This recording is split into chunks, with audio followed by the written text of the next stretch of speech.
définition, il faut parler argent. Je suppose que c'est une des primo-considérations.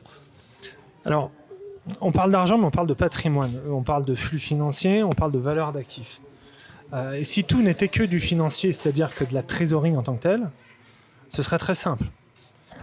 Toute la difficulté, c'est que quand on parle de patrimoine, on a des actifs qui ne génèrent pas forcément les flux financiers adaptés en face. Et en fonction des cycles de l'entreprise.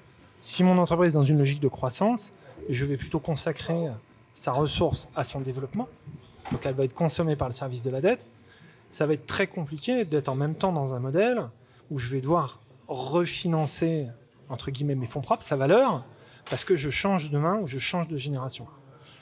Donc, la question de l'équilibre, c'est justement de partir de cette sociologie déjà.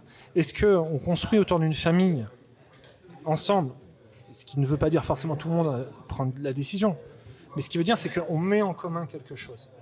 Et à partir du moment où on décide de mettre en commun quelque chose, quand cette voie est utilisée, derrière, on va adapter la problématique financière à la problématique de l'entreprise. Pour vous donner... Tous les mots ont une importance. Fonds commun de placement familial. Je crois qu'on Alors, est complètement dans l'étymologie. Alors, sans rentrer dans une technique qui est très très compliquée, mais je vais prendre un exemple qui est simple. Quand vous allez placer votre argent à la banque, qu'est-ce que fait, c'est quoi le rôle de la personne qui va être chargée à la banque, admettons un gérant de livret A, de vous fournir un rendement de votre argent. Donc il doit produire une valeur sur votre argent. En pratique, vous faites quoi? Vous déposez des liquidités et vous récupérez un bout de papier. Ce qui est malheureusement la réalité. Ce bout de papier étant très réglementé, mais vous avez quand même un bout de papier. Le système fonctionne sur le principe que tout le monde ne retire pas en même temps. Et tout le monde n'a pas besoin en même temps de la totalité des liquidités. Effectivement. Sinon, le pauvre gérant du livret A, comment il fait pour vous produire de l'argent? Qui il va employer? Où il va le mettre? Pour que ça vous génère des intérêts quand ne pas rémunérer l'argent en France est un taux négatif au niveau d'une banque.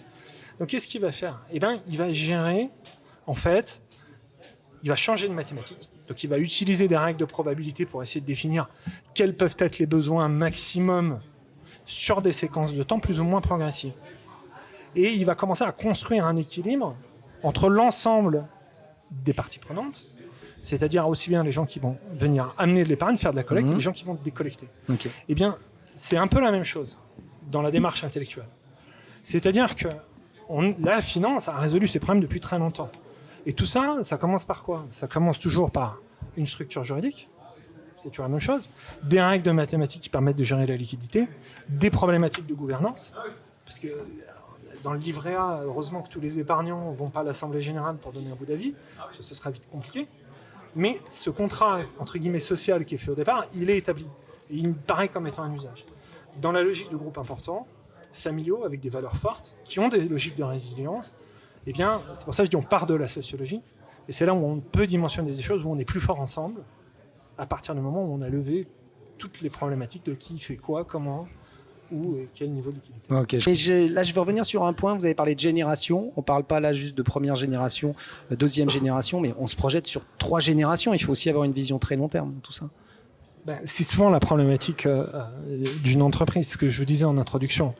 Une personne morale, en général, est constituée pour 99 ans. Bon, il y a une décorrélation avec ce qu'un humain est capable de faire, même si certains dirigeants sont excessivement brillants et ils peuvent tenir 80 ans, c'est excessivement rare. Donc vous avez toujours une période d'apprentissage, une période d'émergence et une période de passation. Et donc tout le sujet, c'est comment on fait coïncider ça sans que ce soit des coupures brutales à chaque fois.